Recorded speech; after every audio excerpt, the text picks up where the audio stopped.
Helen here, being joined by Ryan, the hockey guy. Now we are here in San Jose, where it's literally a golden night as the Golden Knights defeated the Sharks 4-3 in overtime. Now, Ryan, they were able to bounce back from that tough double overtime loss in game number 2. What do you think they did right this game, and especially from Fleury in that first, stopping 17 shots? I think that was it. You rely on your superstars to get you through tough spots, and I don't think the Vegas Golden Knights had their best game to start off. I don't think they were great in the first period, but that's why you rely on your superstar goaltender. That's why you pick up Marc-Andre Fleury in the expansion draft.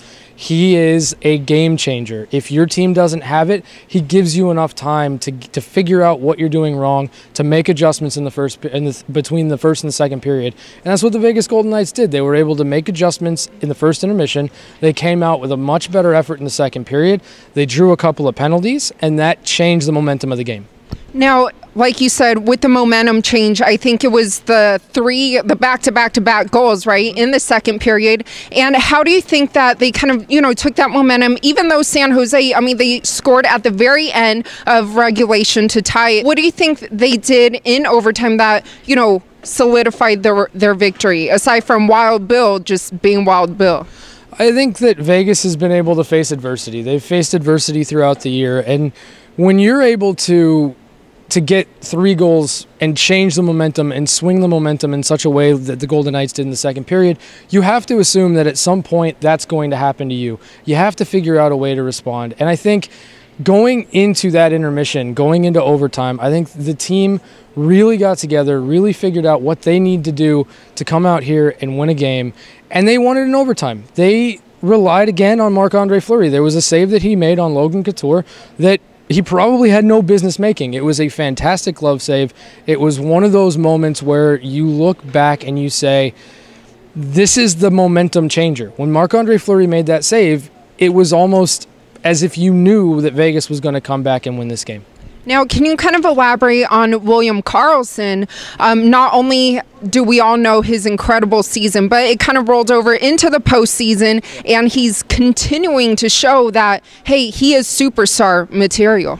Yeah, and I think that's a term that we can start using with William Karlsson. He's a superstar. He's a superstar in my eyes.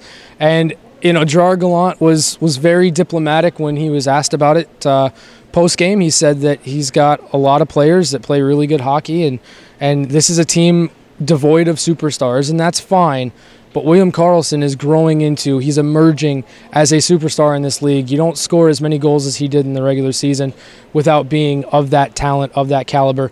And the play that he made to Riley Smith, the assist, that deflection doesn't happen by accident. It doesn't.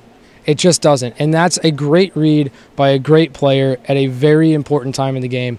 And then obviously you go down, it's you against Martin Jones. The last time you go down against Martin Jones, you beat him in a big moment, in a big game. William Karlsson 2, Martin Jones 0. Now, looking at San Jose, though, do you think that they made some minor, errors in the PK? I think that it was more about what Vegas did. I think they simplified things a lot when they were on their power play. San Jose is really smart when it comes to pressuring. They're really smart at making you feel uncomfortable up a man, which seems interesting. It seems odd, but that's what they do. They're really fast. They have good sticks. They really like to pressure the puck, and they take away that time and space. So I really think that Vegas made simpler decisions. They made faster decisions with the puck. I think that was the difference in the power play and the success that Vegas had tonight. And looking into Wednesday night, what do you think they need to do to ensure that they go back into Game 5, return to Vegas with a 3-1 lead, now leading 2-1? Yeah, I think, to be honest with you, I think they have to have their best 60-minute effort. We saw it in the first game. We haven't seen it in the second or third. And they could have won both the second game and the third game. So I'm really looking for Vegas to have a 60-minute complete effort, and that's what I want to see in Game 4.